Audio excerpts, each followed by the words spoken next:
I'm Carolyn Freund. I'm the Dean of the School of Global Policy and Strategy, and welcome, and it's wonderful to see so many people here tonight on Thanksgiving week. I think it shows how important and how much interest there is in this lecture and this topic. So welcome, of course, to the speaker, Peter Hessler, and his family, Leslie Chang, and I think daughters are here too? Somewhere. I'd also like to recognize the members of the So family that are here, Marion and Annie So.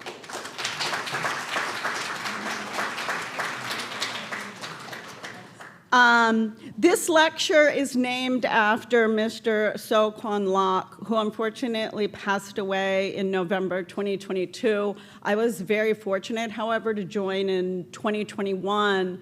So I met him, and he was just an amazing supporter of the school.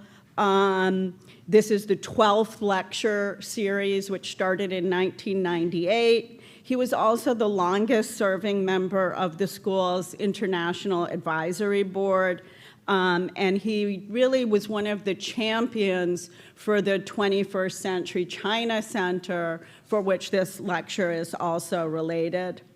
So big gratitude to Kwan's family for continuing this legacy of support. And there's a direct connection between today's speaker and Kwan's granddaughter, Samantha, who is part of the last Peace Corps group to serve in China in 2019, and then they were asked to leave. And I have my own personal connection to that because I was also in the Peace Corps, though not in China. And I remember that period because several volunteers who had been in China were sent to me to see if I could help them find jobs in the NGO sector.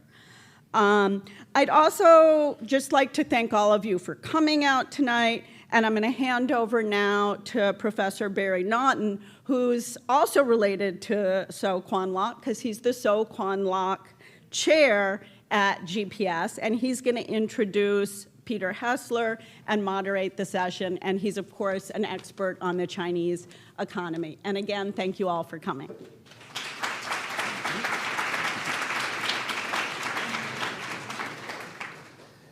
Thanks. This is, as Carolyn said, I'm the So Kwan Lok professor. So I've been a witness and can bear testimony to the incredible influence that Kwan So had on the program here at UCSD.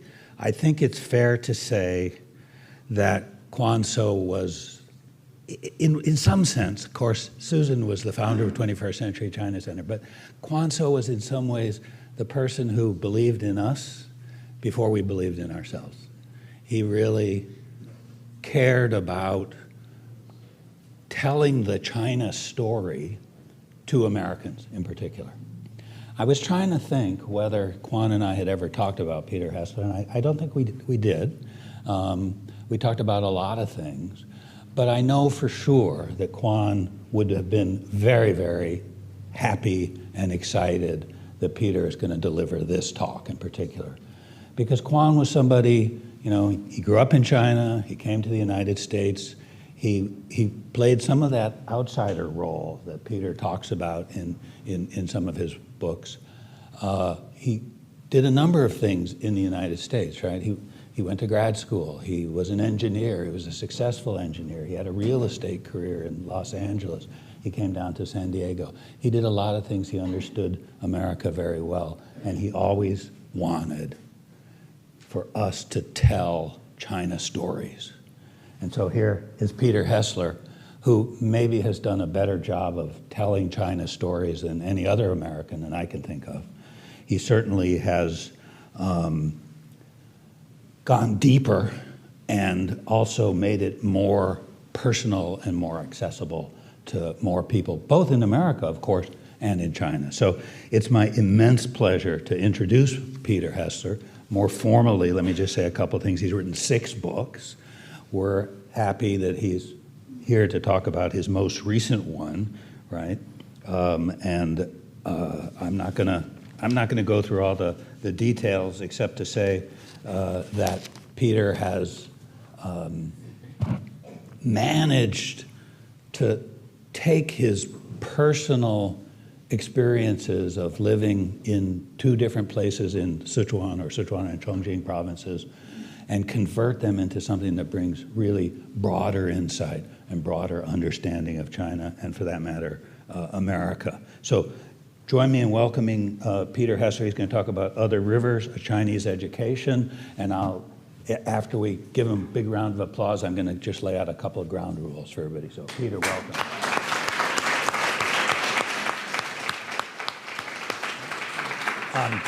Just a quick reminder, so much demand for this. There's a big online audience as well. If you're online, you can submit questions, and Harry will present a selection of those questions to us during the Q&A period. We've asked Peter to talk for about 25 minutes, then he and I will chat for a bit, and then we'll open it up for general Q&A. Peter, the floor is yours.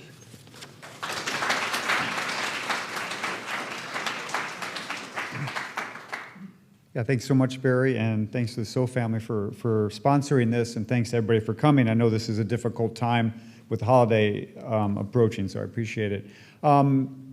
My new book is about teaching two generations of students in China, so I want to start by introducing the concept. I first went to China in 1996 with the Peace Corps. I was in a group that was called China 3, and Peace Corps, they numbered the groups. And so we were the third group of volunteers sent to China. The program originally was going to start actually in 1989, and they were training the first group of China volunteers that year, that summer, when the Tiananmen Square massacre happened. And so the program was canceled at that point, and then eventually was brought back later. So the first group finally went to China in 1993.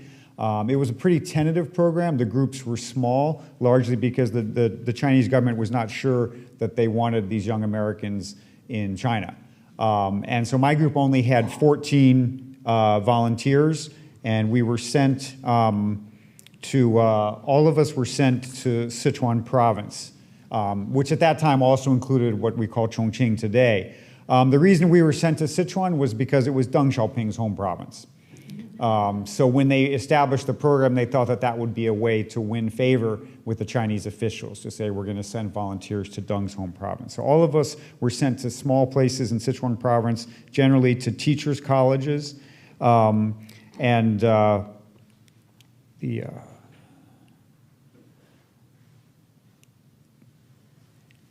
was I started in the fall of 1996 teaching. And like actually nobody in our group, none of the Americans had studied Chinese or even taken a course in Chinese history in college. I mean, we were of a generation when China really wasn't on most people's radar. And our students that we were teaching, none of my students had ever met an American before. So we were really encountering each other for the first time. And that first semester, I was learning an immense amount about China through my students, and I was also learning about myself through my students. During that first semester, one of the essays I received was in my writing class was from a student whose English name was Richard. And the essay was titled, "Why Americans Are So Casual." And Richard wrote, "I'm a Chinese. As we all know, the Chinese nation is a rather conservative nation. So many of us have conservative thinking in some degree. I don't know whether it is bad or good. Our foreign language teachers, Peter and Adam was the other volunteer with me, came to teach us this term. It provides a good opportunity of understanding the American way of life. In my opinion, they are more casual than us Chinese people. Why do I think so? I'll give you some facts to explain this. For example, when Mr. Hessler is having class, he can scratch himself casually without paying attention to what others may say. He dresses up casually, usually with his belt dropping and dangling. But to tell you the truth, it isn't considered a good manner in China, especially in old people's eyes. In my opinion, I think it's very natural. Last week, when Miss Thompson, another American volunteer, gave us a lecture on the American election, she took off her woolen sweater and tied it to her waist. To us Chinese people, it's almost unimaginable.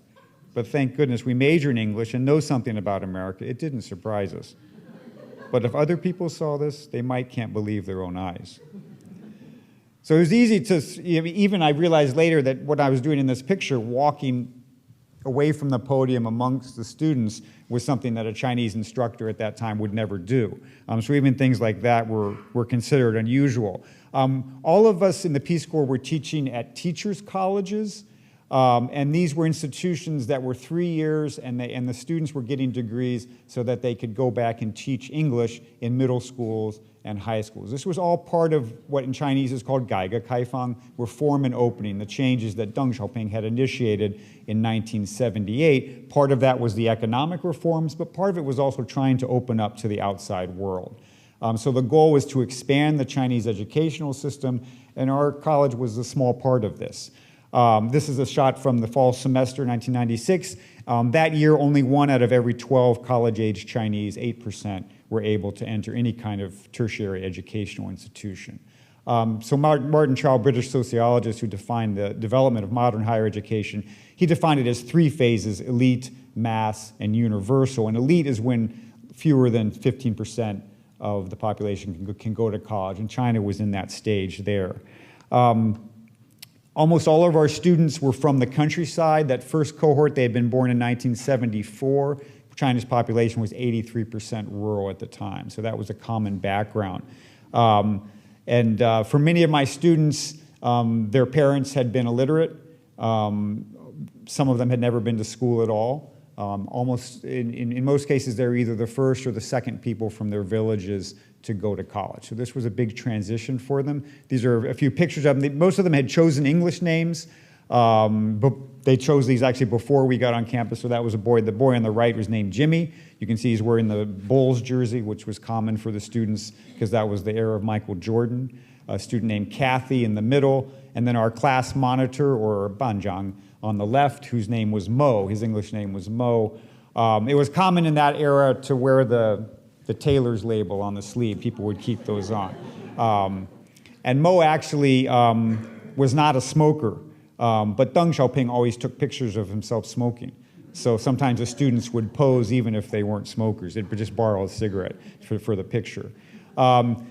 During my second year, some of the students realized, because I was given a Chinese name, He, which had a proper Chinese Xing, or family name, and the students thought it wasn't fair that they didn't have English family names. So some of them gave them to themselves.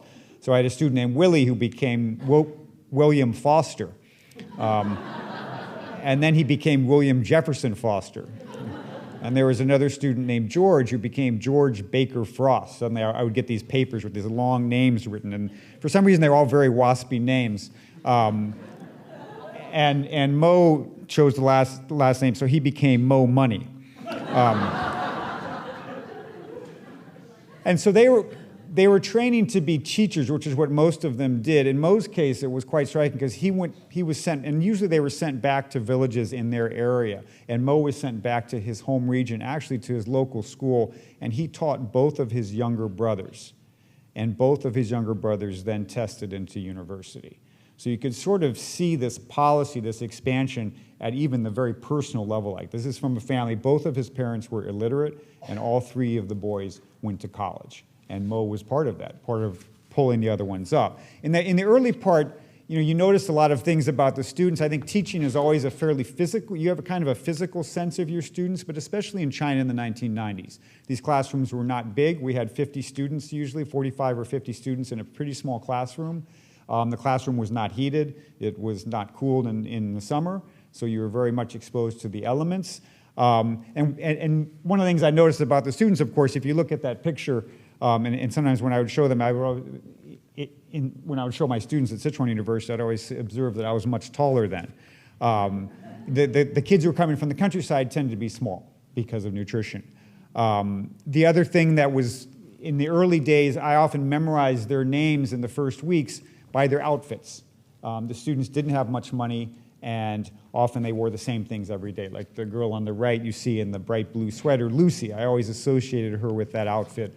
Or the boy kind of in the middle in the camouflage. He wore that camouflage every day. His English name was Daisy.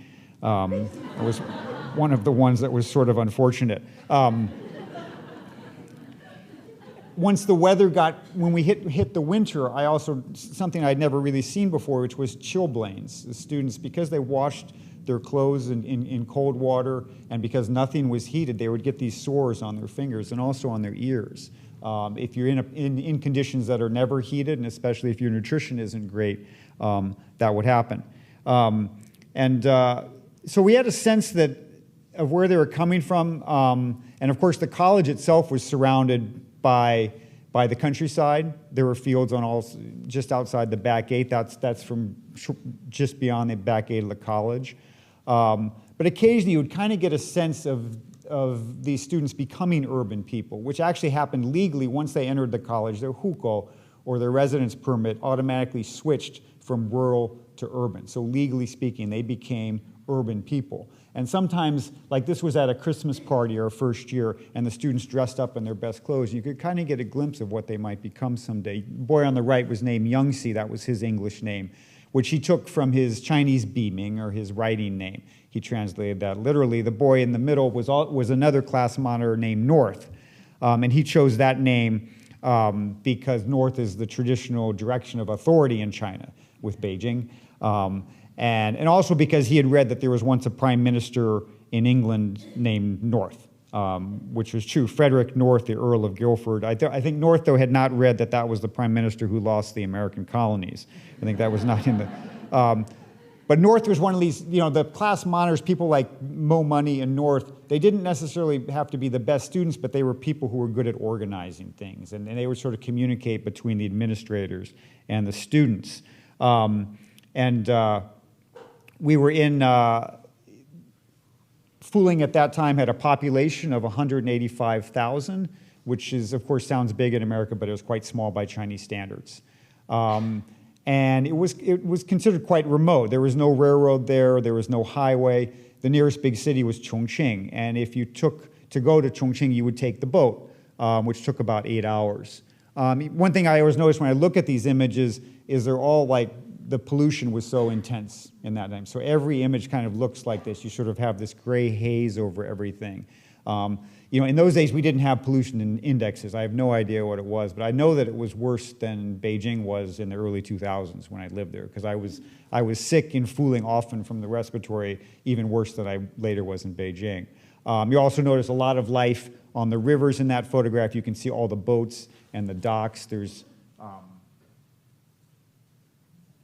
all up in that part of the city. It was also docks. At that time, they were building the Three Gorges Dam downstream from us, so we knew that this landscape would change eventually. It was hard to envision at that time. So we're teaching these group of people, I think often though, even though we were aware that they came from the countryside and that they had limited means, that we didn't quite grasp the challenges that they faced. There was one of my students named David who wrote me in 2017, so more than 20 years after he had been in my class, and he apologized for not having been a very good student, which I don't think teachers in America often get apologies 20 years later. I think that's characteristic in China. And he wasn't a particularly bad student, and when he wrote me, I remembered, he was always a little low in energy and sometimes seemed a little listless and would fall asleep in class. And one thing he wrote is, "For 3 years, I did not eat and sleep well. I remember in 1996, for half a year, I just had 1 meal a day. I was a sad man, but now I'm happy about my life." So there, some of them struggled very directly with poverty, and we often didn't understand how much until later, because they often didn't talk about this. Something else that we often didn't have a strong sense of was the fairly recent past. I mean, they were only a generation removed from the Cultural Revolution, for example, and not that far removed from the Great Leap Forward. So their parents had experienced some of these very difficult events in Chinese history. But it was striking that they rarely talked about it. And when they wrote about their parents, sometimes they would say, "My parents never talk about that. They've never told me any stories about this." There was a sense that that part of the past was something that nobody wanted to remember. One of the few students who did write about it was the student here named Emily. And Emily was unusual. She was one of the very few who had grown up in the city. She had grown up in Fuling itself. Her father was a math professor at the university, so she was not from the countryside. And they had a different relationship to the past. Once during that first semester, she wrote about her parents, and she wrote, When my parents were my age, the whole country was in a great confusion. Politics went first. Intellectuals were said to have the tendency to follow capitalism, so they were assigned to basic units to accept reformation. My father was one of them. In the following 8 years after he graduated from Sichuan University, he worked in a small coal mine. It turned out that he was fortunate. The people there treated him well. They liked it because he was able to help them balance their books, so his experience was not as bad as a lot of other people. But his sister's family had a different fate. They were sent to another place where they were brutalized, and the father of that family was beaten repeatedly at political rallies and ended up dying young. And Emily's cousin named Leo, as a result, grew up without a father, and they were kind of stranded in this small place. Whereas Emily's family went back to the city, they were stuck in this village, and Leo didn't even finish middle school, even though he was quite intelligent. And when she wrote about him, she said, "I don't know much about the history of my cousin's family because he and his brothers never talk about it. My father sometimes says something, but he is far from a good storyteller. So what I know are only some fragments. And when my father tries to start a conversation, my cousins say, 'It's the history,' and stop at that. Never have I heard them complain about the past." So in a way, we had this sense of a past that people were trying to get away from. Everybody was looking ahead. And one thing that I did that was very fortunate was before they graduated, I collected everybody's mailing address. Because at that time, nobody had cell phones. They weren't on internet yet. They didn't have email. The only way to correspond was through paper letters. And so I was also fortunate that pretty soon after I left Fuling, I moved to Beijing, which made it easy to exchange letters. And so during my early years as a journalist in Beijing, I would write a letter to all of my students and send out to all of them every semester. And then I would get these responses. And they would come to, I was working in the Wall Street Journal Bureau as an assistant in Beijing, and I still have piles of these letters from students. And they would tell me about what their lives were like, what their jobs, most of them were teaching, what their first teaching jobs were like, and also things like their courtships and their marriages. They were rural people in terms of their background, and like most rural people, they tended to marry early. So a lot of the early letters were about this. On December 20th, 2000, I had a letter. "Last winter, I was married with a doctor. He is not very handsome, but he is very, very kind to me. Next spring, we will have a baby." Another letter from November 15, 2004. "What makes me happy is that I married an ugly woman who graduated from the math department of Fuling Teachers College." April 22nd, 2000. "After graduating Fuling Teachers College, my parents and relatives all wanted to introduce girlfriends to me. Some were also very beautiful, but when they saw me, they at once went away and left a word, 'The toad wants to eat the meat of the swan.' Now I find a girlfriend finally. She will be my wife after 2000. She isn't beautiful. There are many black points on her face. But I love her because she has more money than me. Maybe I love her money more. I have many things to say, but I can't write out. This letter is typed from my girlfriend's computer." I sort of associate this as a very rural quality and partly the directness. People would say things that you would never say in the United States. But it's also like a way of, if something good, you don't want to take too much pleasure in something good. So we even noticed this as students. Sometimes a student would have a photograph of his girlfriend and say, "Oh, she's very beautiful," and say, "No, she's ugly." It was just an automatic response. And it's also a little bit like, I found a little bit like the evil eye when we lived in Egypt, this tradition of you don't want to praise something too much. You don't want to have too many compliments. It's a way of attracting bad luck. And so some of this kind of was a traditional rural value. But anyway, we had this very intense correspondence. Of course, I would make trips periodically back and would visit them. And I was very fortunate to be able to stay in touch with them. And they helped me sort of track how their lives were changing.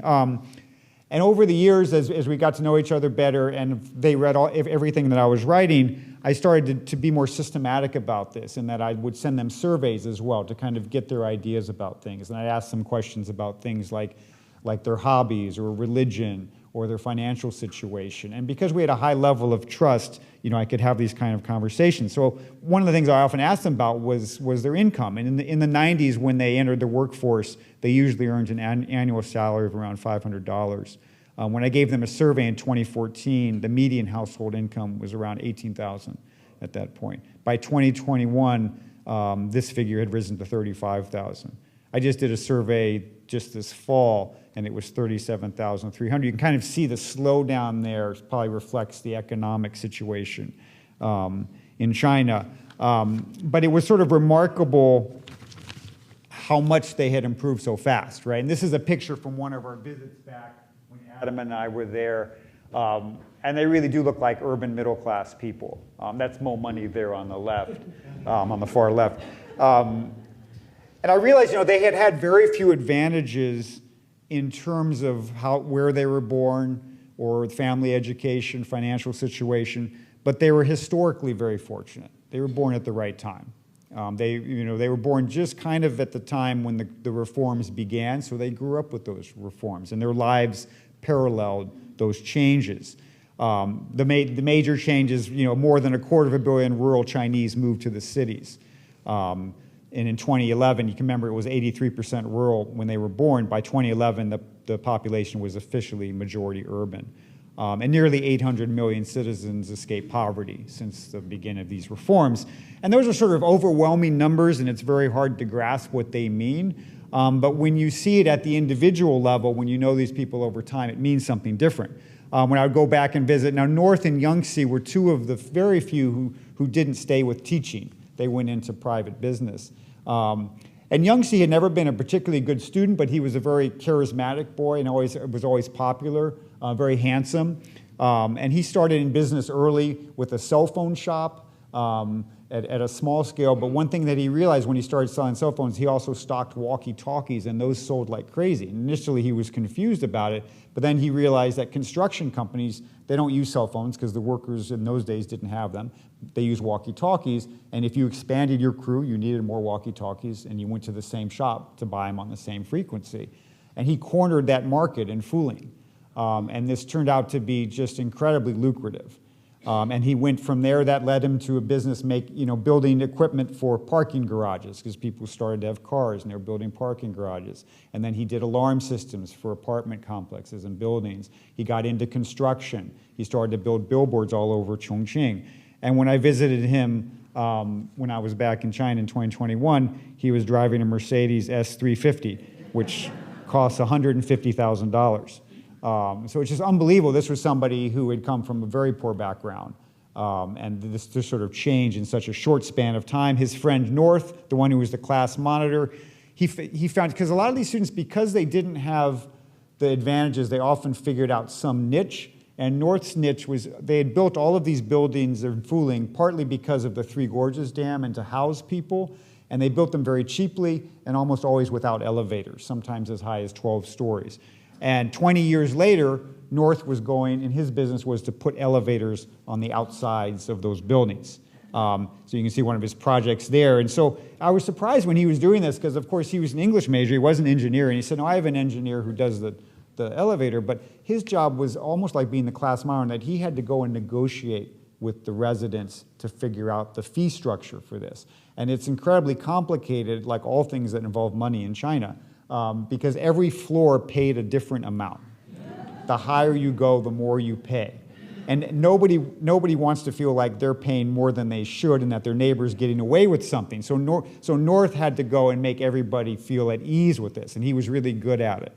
So they would find these kind of niches. So one of my reasons for going back in 2019 was to reconnect with people like North and Yangtze. But I also was interested in teaching a new generation of students. It had been basically 20 plus years, and so the students I taught at Sichuan University were the same age as the children of the Fuling students. And actually one of my Fuling students had a son at Sichuan University when I was there. I had mentioned before that it was 8% went to college in 1996. By the time I returned to teach in 2019, that figure had risen to 51.6%, which is what you consider universal education. So it went through all three phases in one generation. You can see this like at the Fuling, when I left in 1998, that college had 2,000 students, and in 2004 they had expanded to 20,000, which is really hard to grasp. My first semester teaching in 2019, I didn't have a single student from the countryside. All of them had grown up in the cities because China had become urban. And more than 90% of my Sichuan University students were only children. had no siblings, whereas before they were from large rural families. And so, there were so many things that were different about these cohorts, but one of the things I would show them that picture of me with my students in 1996, and then I would show them one of these pictures of me with the current students and ask why I had gotten so much shorter. Because, suddenly I had all these kids who towered over me, even some of the girls. In 2020, a study in The Lancet reported that out of 200 countries, China had seen the largest increase in boys' height and the third largest in girls since 1985. And the average Chinese 19-year-old male is now more than 3.5 inches taller. These are pictures of the Fuling students with their sons, who are often like a head taller, right? And so you really do get a sense of the impact that living standards has and nutrition on people. Another thing that was quite different was that these students talked about the previous generation very differently. They often had very detailed stories about their parents' experiences when they were young. The parents liked to talk about the past, not at all like it was in the 90s. One of the students who was much taller was a boy named Fenton, whose parents had gone into business. They originally his dad had been a taxi driver in the early parts of his life, and the mother worked in a state-owned flour factory, but they kind of worked their way up in the urban environment. They'd come from the countryside, and they eventually started a business that made plastic bags that became successful. And Fenton talked about their stories. He said, these are the stories from when they grew up. And what I like is that they are the stories of their childhood in the countryside. These stories have a fairly fixed and smooth pattern, which can be said to be similar to the current superhero genre films. Our childhood living conditions were not good is always the beginning of this kind of story. In the middle is something that seems to be easy to realize now, but was difficult at that time. And you must cherish everything you have is always the end of these stories. So a totally different relationship with the past. That in the 90s, their parents had been shaped by these enormous political events that came from a distance and where they felt powerless. The Cultural Revolution, the Great Leap Forward. But for the parents of this generation, they had been part of that reform era, and they felt like the decisions that they made mattered. If Yangtze sold alarm systems or sold walkie-talkies, he could see the outcome of that decision. If Fenton's parents went to start a factory, they could see what happened. So they felt like they had agency. It was a very different relationship to the past.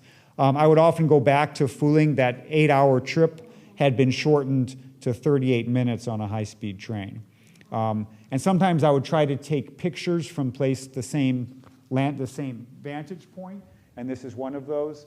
The main thing you notice is how much clearer the air was, and I would see mountains in the distance that I had never seen. The river has expanded. Fuling was not so close to the dam that the whole city was flooded, but it pushed up the lower level, was demolished, and then they built a dike. There's a new bridge you can see there. One other thing that's very striking when I look at these pictures is there's very few boats. Nobody really takes the boats anymore. And we had all those docks in those days, and the river is really no longer used for transport. Another thing is all these fields that I remembered in the old days, the countryside was worked so intricately, and most of those fields were gone when you went back.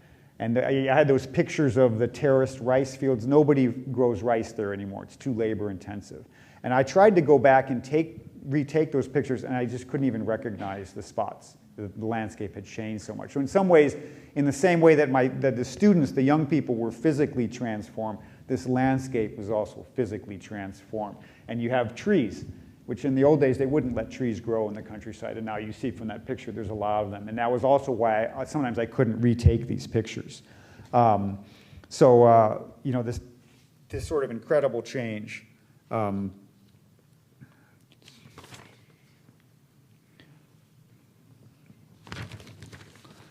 And, at the same time that there's all this change, it was also striking the things that hadn't changed, right? I mean, when I taught in the 90s, as a young person, I often thought, I'm sure that in 20 years there's going to be a big political change of some sort. The Communist Party was still a one-party state when I went back, and in some ways it was even more repressive than before. And that's quite striking as a teacher, and especially when I thought about, this incredible expansion of education. You would think that this would have a corresponding political change. But that's not necessarily the case. There's a historian at Harvard named Elizabeth Perry who's written about this. She wrote an essay called Educated Acquiescence. And she wrote, "One might have expected that opening China's ivory tower to an infusion of scholars and dollars from around the world would work to liberalize the intellectual climate on Chinese campuses. Yet Chinese universities remain oases of political compliance amidst the social contention that has swept much of the rest of the country." So I thought about this a lot when I was there. I mean, her theory is that in the West, education came partly out of religious institutions, higher education, monasteries, and others. So sometimes they're aligned with the state, but not always directly, and they could play a role often where they oppose the state at different times. In China, the educational tradition is really tied to the Kejui, to the imperial examination system from ancient times, much more closely aligned with the authority. And her theory is that people are taught to sort of acquiesce, to be part of the system. I could see that, in both periods that I taught, students had intense political instruction. But I did notice that in the earlier area when I taught, it was very common for them to talk about like Deng Xiaoping, Mao Zedong, the political leaders. They came up a lot in the 1990s. When I asked them to write about their heroes, out of the ones who chose public figures, it was all political. Usually Mao Zedong was the most popular. Nobody ever chose a scientist or an entrepreneur. When I taught again in 2019 to 2021, they still had these intense political classes, but I noticed actually during the 2 years, I couldn't think of one time when a student mentioned Xi Jinping's name in class. Nobody ever brought it up. And I went back and looked through the papers I'd received, more than 500, and I could find only 22 references to Xi Jinping, generally in passing. They tended to avoid it. When I asked them this same question about their heroes, the most popular choices now were scientists and entrepreneurs. And a minority wrote about Chinese political figures. Mao Zedong was still the most popular, but not that many. And then Deng Xiaoping, Zhou Enlai. Only one student chose Xi Jinping, which meant that he was tied with Eminem, Jim Morrison, Lionel Messi, and George Washington. And the student who chose Washington wrote, "The reason why I admire him most is that he gave up his political power voluntarily." So they were very, I felt they learned to be disengaged from politics, but very savvy about it. They could communicate things indirectly. This is something that I want to end here and start a conversation with Barry, but something I often thought about is what will this generation, what will they be like in 20 years? What kind of China are they going to contribute to? I find it harder to predict than that period in the past. But yeah, thanks.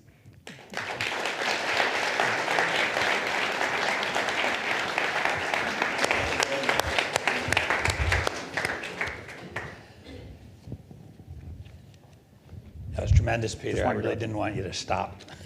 It's like, don't talk to Barry. Okay. Just keep talking. So let's start out with something that's really just immediately follows from what you were just talking about. This new generation. Mm-hmm. I think when a lot of us who've been to China fairly often read your stuff, one of the things we experience is this sort of shock of recognition. That there are certain, I guess they're sociological in a way, generalizations, and you kind of read it and you go, oh yeah, that's right. And one of the things you wrote that's just very close to where you ended up just now, you said, students at Sichuan University were old souls. Mm-hmm. They knew how the world worked, how things worked, because they were the first generation to grow up in a basically stable and prosperous China. And I read that, I'm like, yeah, that's so right, Do you think that this is, are we still there? Is this the new normal? Yeah, when I wrote that, it was also partly in contrast to that earlier, because they always seemed very young to us at the time. And when Adam and I taught, and sometimes they seemed like children, there's this part in Rivertown where I say we always tried to remind ourselves that they seem like this just because they're making this transition. But in fact, they've been through a lot. These people had not had simple lives. They were not children, But they always seemed young, whereas when I was there again, it was striking how savvy they were. They felt somewhat, not, I wouldn't say cynical because that's too negative of a word, but they were realistic. They were pragmatists, and their parents had kind of taught them this, and the system had taught them it, either directly or indirectly. I do think it does reflect this sort of fact that it's been basically stable. They were the first generation in some ways that had not been through a major turmoil. I mean, now they have with COVID to some degree, but I'm not sure what effect that has on this. And they also feel this intense pressure that was not part of that. When young Chinese talk about something called neizhuan, which is involution, and just this intense, it's mostly study-oriented pressure that these young people feel. And that's different from those students in the 90s. So I think that's part of it as well. Yeah. One thing that maybe didn't come out so much in your talk just now is that your book is really ambitious in a lot of ways, right? Because there are two generations that are, in some sense, being contrasted, even though you give us a very personal and close-up view of people in each of these generations. In some sense, they are being played off against each other. And that amounts to almost a kind of historical sociology of the Chinese Reform era, right? I mean, and so how did you do that? How did you manage to go from these very genuine personal relationships to this kind of broader perspective on how lives have changed during this period of incredible change, transformation? Yeah, I mean, I think the anchor for me was always that experience in Fuling, and I was fortunate in that I was sent to this place that was sort of manageable in size, and you could kind of get some sense of the local dynamics. It wasn't like going to Shanghai, or where you're just kind of overwhelmed. Like Fuling was a place where you could feel like by the end of 2 years you were familiar with it. That helped a lot, but also really getting to know this cohort of people very well, and then staying in touch with them over time. It did give me a sense of the way history was shaping them, the way that they were part of these changes in China. My father's a sociologist, so I grew up hearing about longitudinal studies, and so pretty early I was aware that what I was doing was to some degree a longitudinal study. I was following these people over time and seeing how their lives changed. And then maybe in the 2000s I was already thinking I'd like to come back someday and teach again, and Les and I had talked about this a lot, and it just kind of made sense to do it basically 20 years later, sort of a span of a generation, and that also allowed us to have our children go there and go to a Chinese school, which was part of our motivation. Right. So many interesting things in this book. And of course, there's also a negative edge to it, right? I mean, on the one hand, this new generation is so much smarter and so much, exposed to so many more things and able to have a more self-confident and critical perspective. On the other hand, as you say, they feel so trapped by the intense competition that they're subject to. And in some ways, if I was trying to summarize your book for somebody who didn't want to read it, I told them they should read it, But in some sense, I wrote down the idea that, well, in some sense, one of the key ideas was the idea that competition cements compliance. Mm-hmm. Right? You want to talk about that a little bit? Yeah, no, I mean, people have often talked about like patriotism being the equivalent of a faith in China and something that holds people together. And there is some truth to that, and certainly the patriotic in education has been intense. But I also thought competition is a really fundamental concept, and one that became totally formative for that generation, what I call the reform generation, like the students I taught in Fuling who grew up with those reforms. They learned that you have to be able to compete, and that good things come out of competing, out of being, they had grown up in the era where there were still a lot of state-owned enterprises and things moved very slowly and people didn't have to work hard, and they made this transition and they saw the payoffs, and so they have a faith in it. And they passed that faith on to their children. And I could see that when the kids wrote about their parents and when they wrote about competition. But of course, as things get more and more competitive and you have all of these only children whose the whole family's investment is in their education, it reaches that point of involution where you have diminishing returns. And they were very conscious of that, But it was interesting. I had debates with them, like, so much of it for them was about the Gaokao, the entrance examination for college, which is really a big part of this competition. And I would ask my classes of freshmen who had just been through that experience, do you think this system should be significantly reformed? And the majority of them said no. That was really common. And I also asked them, did you feel like you were under too much pressure in high school? And they overwhelmingly said yes. And then I'd asked, do you feel like your parents put pressure on you? And the majority said no. So, I mean, I thought that was characteristic. They didn't blame their elders. In some ways, they don't blame anybody. This is just this is the way the world works, I think, for them. This is the environment that we're in, and we can't change it. I think that's often the feeling people have. We just have to deal with it. But that sort of means the valence of competition flips, right? That for the first generation, competition is this incredible differentiating factor. And it's empowering. Yeah. And empowering, yeah. But for the more current generation, competition is, in some ways, drives them to conformity. Yeah. Because everybody has to compete on the same. Yeah, no, I think that's true. Yeah. So, I guess one last question, and then we'll open it up. But it might be a tough question.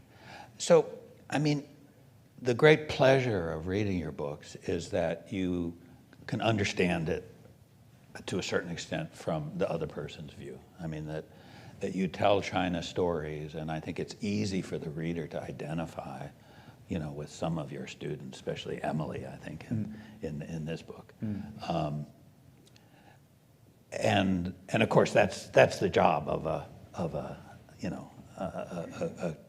cross-cultural writer.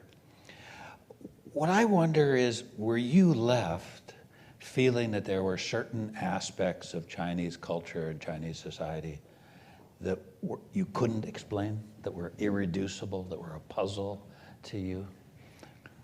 I mean, I'm looking at certain elements, right? So, I mean, it's such a huge country. There's all kinds of things I don't have much contact with. Sure. I'm not sure what I would think of as a specific. And there's all kinds of things you don't have access to. Like, you're not going to get to know. Like, there are some students who became government cadres. Not too many, but some of them. And those students I have very little contact with. I think there's only one who comes to the reunion. Actually, they were told under Xi Jinping, they were given commands not to go to reunions of their college classmates because people might ask for favors. And for anybody, yeah, not just you. Yeah. No, this is not specific to my, but I mean, this was common. And so then my other students told me this. Yeah, that's why he does. That's why Armstrong doesn't come, because he's been told, and people like him have been told that we're a risk. Not so much me necessarily, the other classmates, right? So that becomes like a black box. It's interesting because the students I know who went into business, I could go with it north, and I spent a lot of time watching him build his elevators and negotiate with the people in these buildings. The ones who teach, I visit their classrooms, I talk to their students, but the ones who go into government, that's it. You don't have the same level of contact. And that's generally true for reporters in China. You can't go and shadow an official. It's just not, it's not something they're going to want you to do. There's no benefit to them, and there's a lot of risk. I said that was going to be my last question, but I'm going to ask one more based on something you said at lunchtime when you were kind enough to meet with a smaller group. You said you felt that American readers were giving up on China. And I guess I wondered if you had a feeling about what the best way going forward is.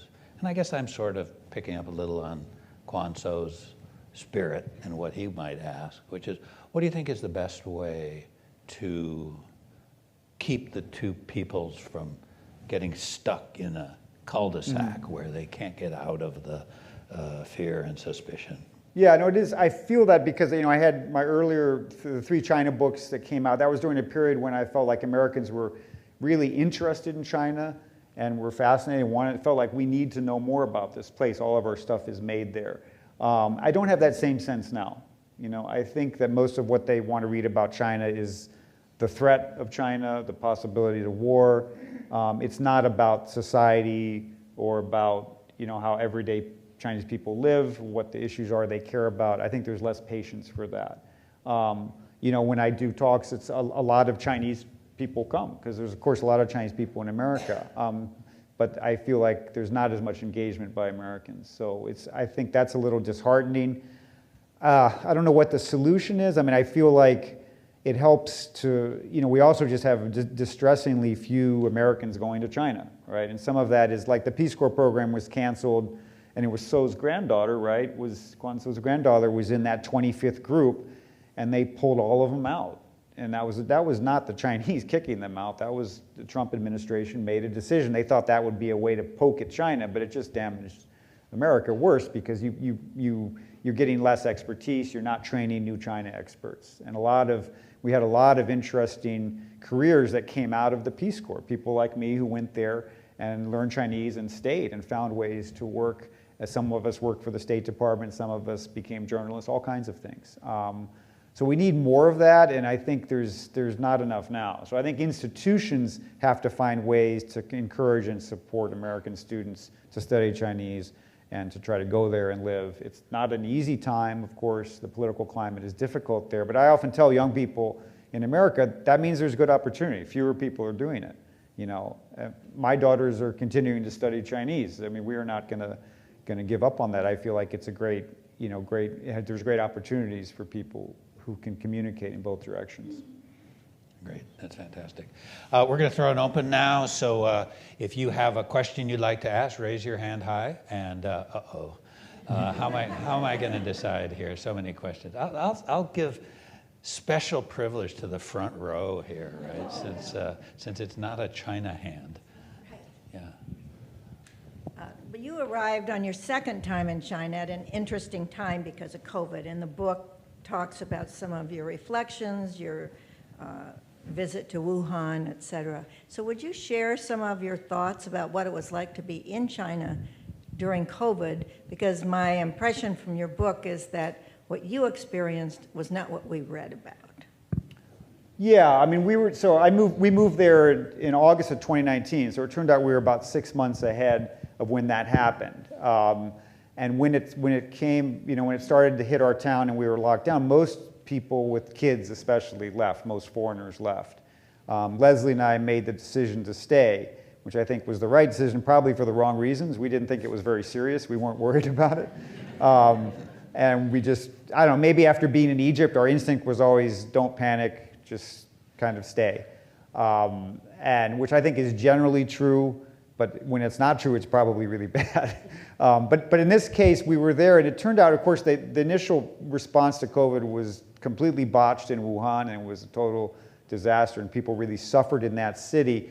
But then by the end of January, the government was sort of instituting reasonable policies across the country. So in our town in Chengdu, of 13, 14 million people, our city, the last case was it's in the book, I think it's February 25th, was the last documented local spread of 2020.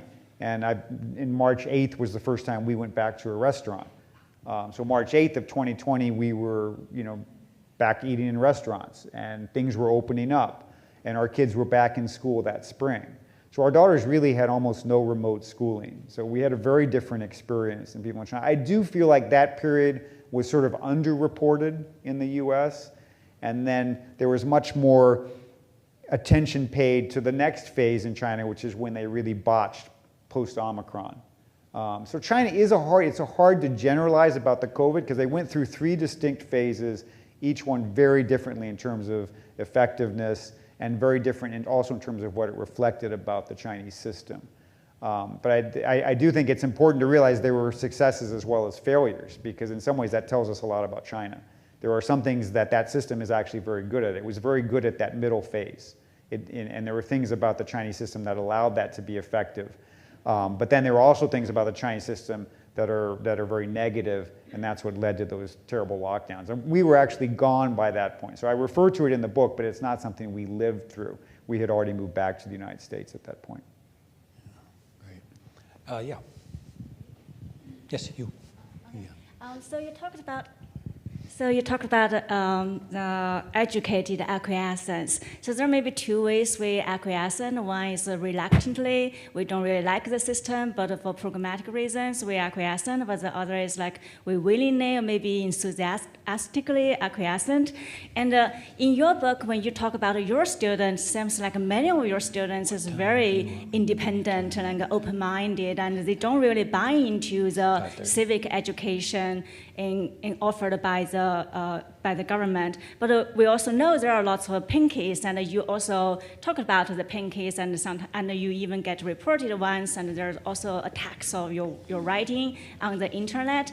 So I just want to hear your insight about how you think about the Chinese political education, like what make it work for some people and does not work for other people? Like, is there any pattern why it works and why it does not work? And I just want to hear you reflect about that. Yeah, I mean, you could I also could see that, my daughters were in 3rd grade and they had their political classes too. And one thing that they learned very early on was that that's the least important class, because the other kids were doing other homework during that class. And so Ariel and Natasha would do the same thing, like they would have their math book inside of the political book, and they're trying to do as much of their math work as they could to catch up. So that, I think, starts very early. There is this kind of disengagement that you can often see.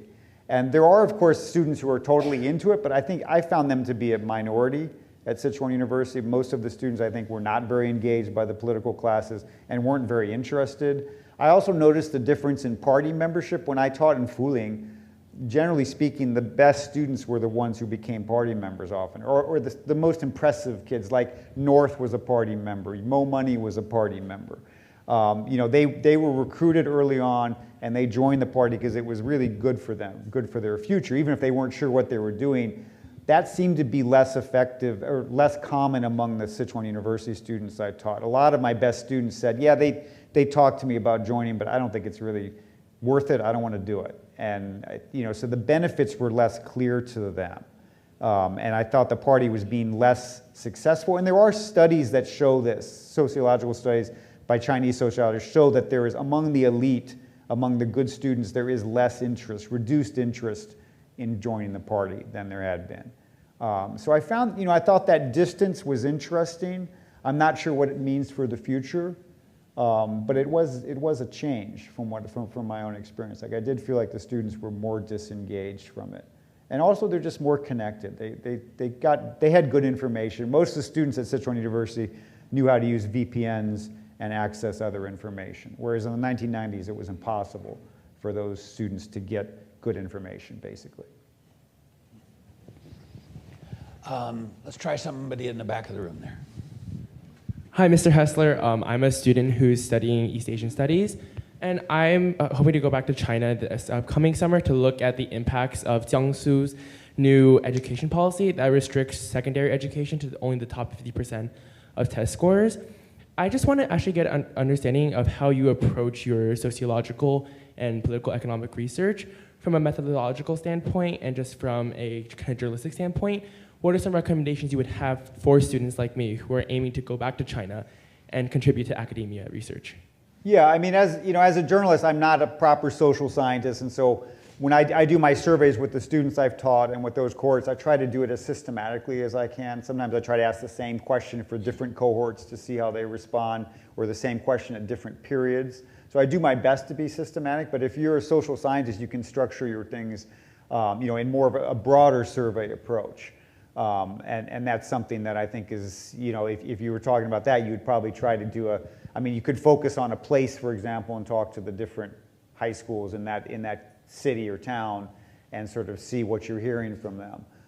It is, of course, always a challenge in China, but I think there is a lot of, there's also a lot of solid sociological research going on. So I would always read, like the things I observed in education, I would also be reading Chinese sociologists to see if it matched with, and some of these things like the reduced patriotism, interest in the party, I could also see that reflected in these kind of broader scale surveys. So I was always trying to compare what I'm observing sort of more at the grassroots with what people are getting from larger surveys.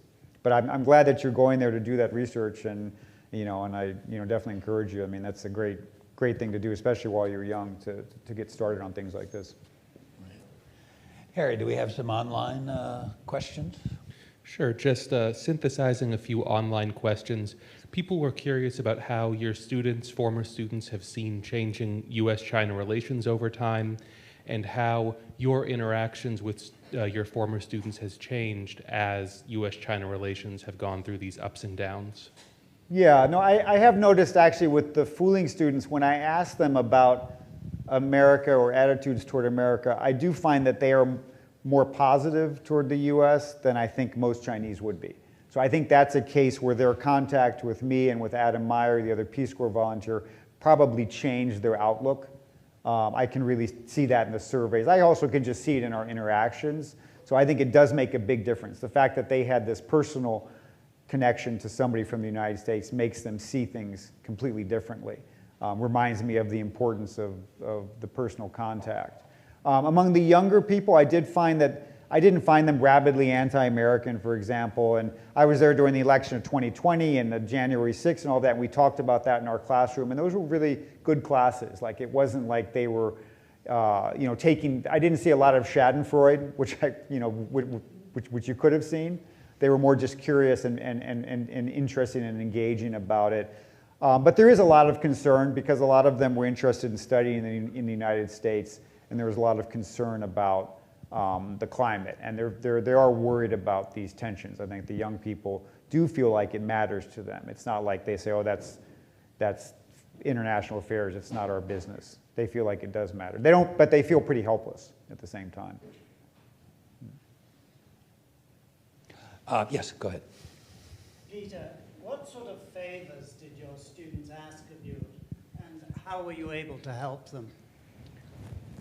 You know, the students from Fuling were very few favors. It's one of these things that, I look at these kids like Yangtze driving the Mercedes S350, and as his former teacher, I can say that I had absolutely nothing to do with that. I feel like this kid did it entirely on his own. It wasn't like my lessons in Shakespeare sonnets were what opened the door to riches for him. So, that was not really part of the relationship. It was more, I think we changed some of their ideas in a way, and it was an important conversation over time, this kind of contact, but they didn't really need our help in some ways. I think it was good that we were part of a larger improvement in education that they were experiencing, and that was being built in that part of Sichuan.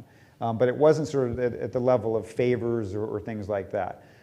For the younger students, I have written a lot of letters of recommendation for students going to graduate school. So you sort of have that relationship, but that's kind of it, basically. Let's take two more questions, and then we're going to have to wrap up. I hate to bring an end to it, but yeah, let's have a student question. Thank you. So, Mr. Hessler, it's apparent that you care about your students in Fuling, and the students in Fuling opened up to you. But then 20 years later, when you taught at Sichuan University, when you said something that your students didn't like, they reported you to the authority, that they disavowed you. And how do you feel about that? Is this the kind of trend that the education or, in general, the society in China is heading to? Yeah, so this issue of the jubao or reporting, which happens if you say something politically sensitive, and it happened to me, but not in a formal way. So I was actually not formally jubao. Like nobody reported me to the university. It turned out, but it was on social media, and then it threatened to build into something that was a problem. So it was a scary incident, basically. But it was a very odd one in that I could tell that it came from comments I had made on a student's paper. So I knew the student, but the comments were then twisted and they were portrayed on social media as if I had said these things to the students in class and they were exaggerated. So it sounded like I was kind of browbeating them about Western media being superior and these kind of very crude, looking down on China type of things, and that made it sound like I was kind of bullying them or insulting them. So it was a very odd incident. And at the time, everybody just at the university, obviously the people, the deans and so on I talked to, they just wanted it to go away. Nobody wanted to deal with it. And I could tell that there was fear that moved in two directions. One was fear of the students. Like if they didn't want the students to be upset. And it's true probably, all authoritarian countries are afraid of the young, right? But there was also fear from the top. If this blows up, then the people above us are gonna be nervous. So there was this, you could see the pressure that people felt from both sides, and they just hope that it disappeared, which eventually it did. I didn't talk to the student, and it was interesting. I continued to teach his class for the next 3 weeks, and I had no idea what they were thinking.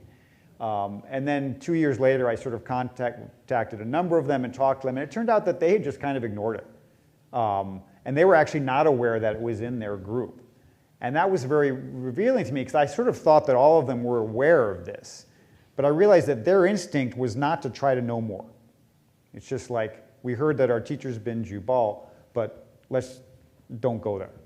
That was often the reaction.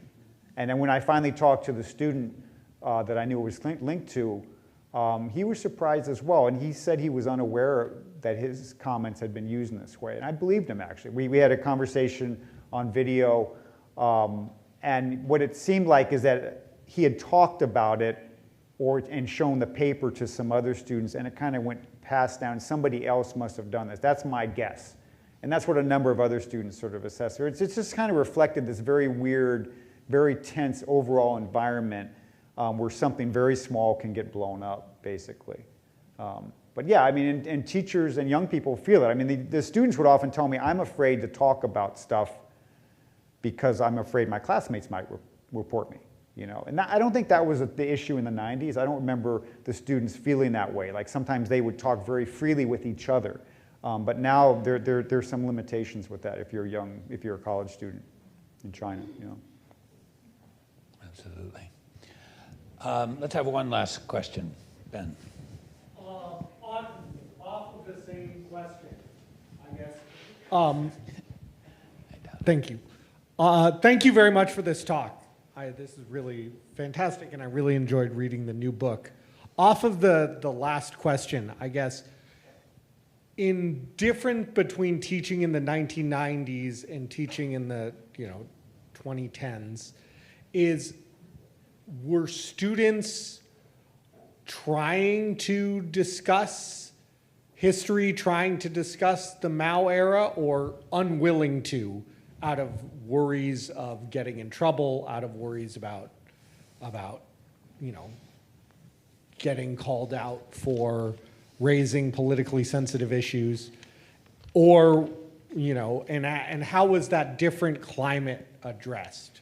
Because it is a very different climate between the 90s and now about how the party sees discussing this history.